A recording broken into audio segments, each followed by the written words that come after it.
All right. Ansubira muli bulungi baganda bange mwasize bulungi. This is NASA Skills All Trader Uganda talking.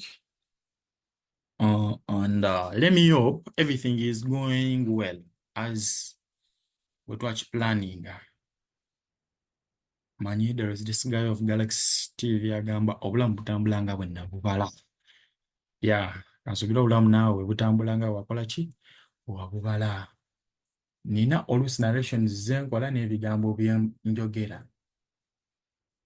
Oba ne statements zenkola. There is pricing. Price or pricing in the market. Oba tosobola kumanya price n'ogitekerako ne time. Banga bineno ye foundation ya buli kimu mu katale. If you call yourself a trader, oyagala kuba trader. Pricing kikulu nnyo. Pricing kiki? Pricing kikulu nnyo. Nti akatale kalinnye, akatale kakkiridde. Pricing tumukolera ku zino level zero once. Si bintu birala. Zino level zetubalirako ssente. Kubanga waneno bali kugamba British pound is the best currency. US dollar is the good currency. Which means okufuna British pound yemu olina okuwaayo zino US dollar zino wano. Waneno determining nti akatale kalinnye oba kasse. Period. Ansubire muli bulungi. Tutandikire ddala generally. So there is what we call efficient price action. Efficient price action. Inefficient price action. With inefficient what? Inefficient price action. Mufuna bulungi. Waliwo efficient price action ne inefficient price action.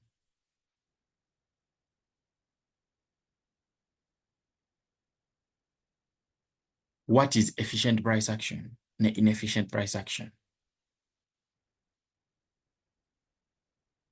Efficient price action, this is what we call complete mitigation. Onti kando. Ale, kankubira waneno kando nkulage. Oba nfunireko kando waneno ze nkulagirako. Olabe bulungi. Okay. Kankose kando zino wano. Sirigenda kozesa kintu kirala nyo sigenda kuba illustrations.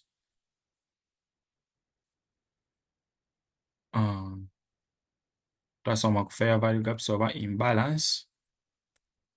All right, so what I want to show you.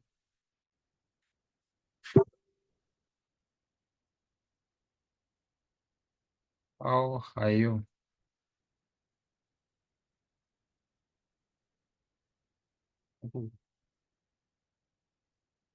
Mute. Skip this video. God wants to talk to you. Munanze nyewa wamma onanzombo. So there is this. This is inefficient price action. Ngera okusinzira ku bye tuvuddeko nga tusoma waneno oba oyingirirawo. Eno region ya acting nga support level. All right, tugende mu maaso kankulage. This is efficient, efficient price. Inefficient, I mean. This is inefficient. Can't take one in gundi. Inefficient.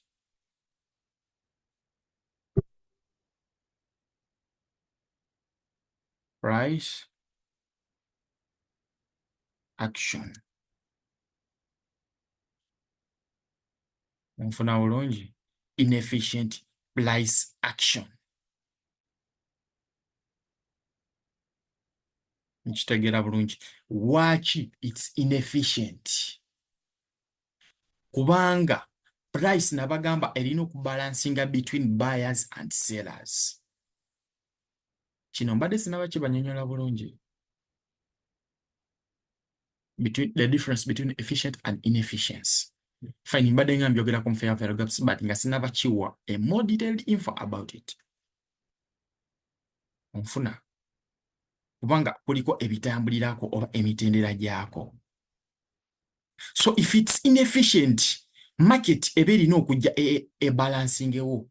That's what we call an imbalance. Ye inefficiency. Kati wodda wano eno, this is a candle green, candle 2, candle 3. Eno candle yagenda eno nekola gundi displacement. Nekola omubiri gw'amaanyi. Eno yajja ne tradinga the moment kandi eno wetuukira ku week eno ne zikwatagana. Nkugezezeeko nako.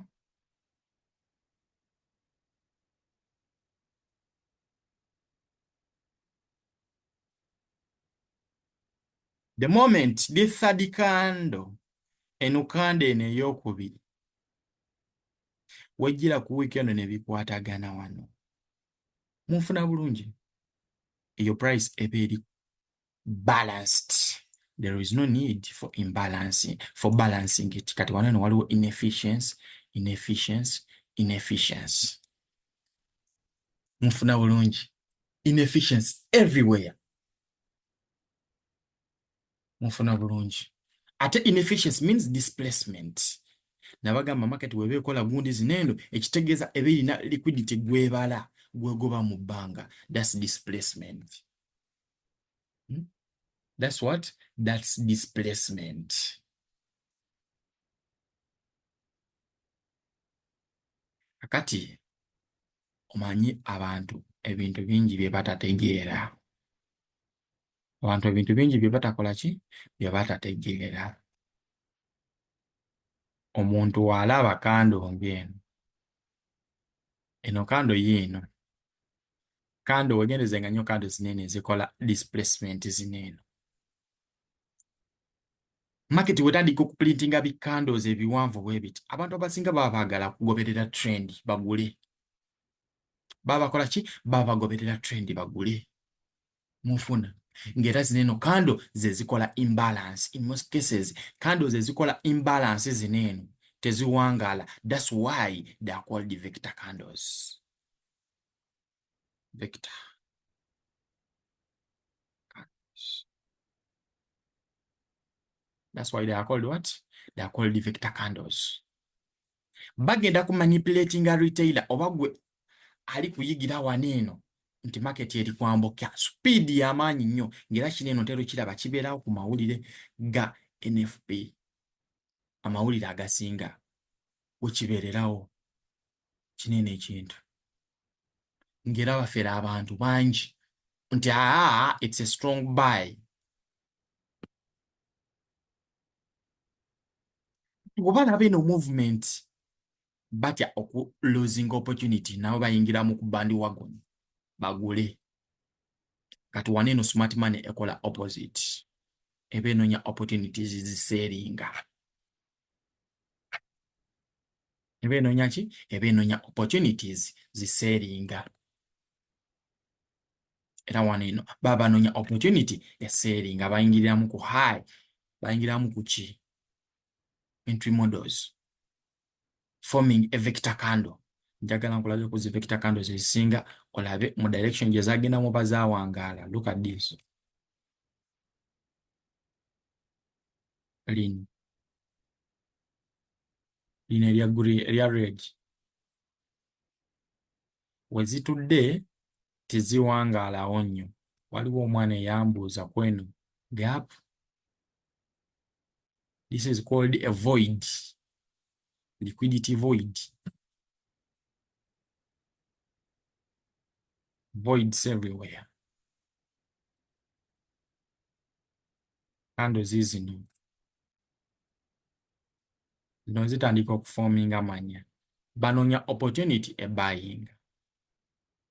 Banoonya opportunity ki? E buying. So kakati gwe olina okozesa obwongo bungi nnyo.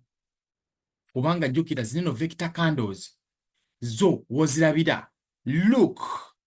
Walaba nti this is a vector candle. Soka otunuulire the next draw on liquidity. The next what? The next draw on liquidity.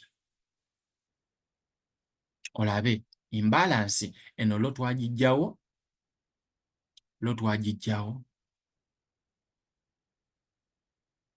Munfuna bulungi.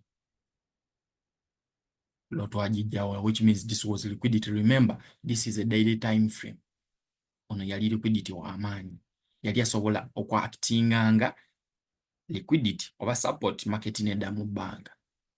Nokkirira ku lower time frames wane wabeerawo order blocks bu breaker blocks, nojja noyingira ku buno n'obayinga akatale wane no woba olina obayingira mu bifo bineeno. Lwaki? Algo kando wazirabye already zizino. Ki ekiba kiddako? Changing direction. Tukyuse enkuba. Munfuna bulungi. Tuba tukola ki? Tuba tulina okukyusa enkuba. Naye mu imbalances ezo oba mu inefficient prices ezo mubeeramu zosobola okuyita high volume imbalance. I what? High volume imbalance. Egala nkulage gyosobola okuyita high volume imbalance.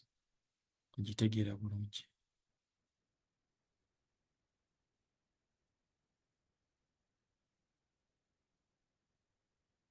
Wetegerezeewo wemankinze. Wemankinze awo wetegerezeewo bulungi.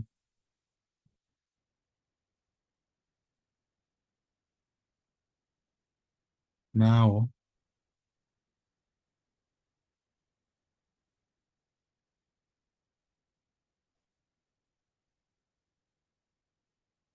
wetegerezeewo bulungi. Ogende ng'olaba price engeri gye behavinga. Kubanga nagamba nti buli kimu kikutere ku silver plate ogenda lemala. That's what I can say. You're not going to master anything.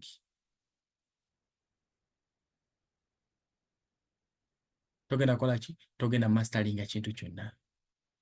Rather, nze kugamba nti genda okole homework ku kyatisizo kiba gy'oli, kiba kikuyamba. Nfuna bulungi. Kiba kikola ki? Kiba kikuyambira ddala. So, baganda bange, njagala mutegeere ebintu bineeno. Vector candles muzitegeere.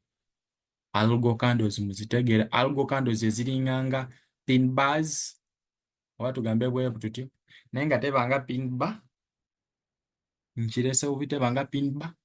Wabula candle esweepinga liquidity ate ne creatingirawo imbalance after. That's what we call an algo candle. Here, algo candle. Ojja kutuuka maaso eyo nga nkubuuza algo candle yeriwa algo candle. Yamaze okusweepinga liquidity, okugyayo liquidity wano. Then, netufuna imbalance. Eno eri classic nnyo. Super strong, healthy in algo candle. After sweeping liquidity, creatingirawo imbalance.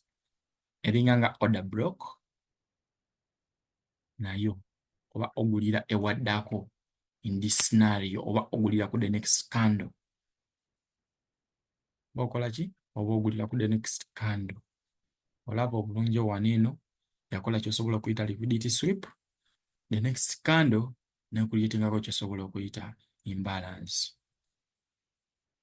Kiba kiddako kuba kugula. I mean kuba kutunda in this scenario. Kuba kukola ki? Kuba kutunda. Likewise here. Algo.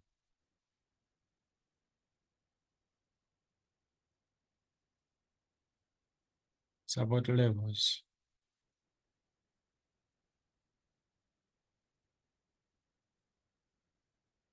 Algo candle. First and the second. Chokola mambagamba. Mugende nnyo mu time frames ennene. So eno lesson katugikomye wanino.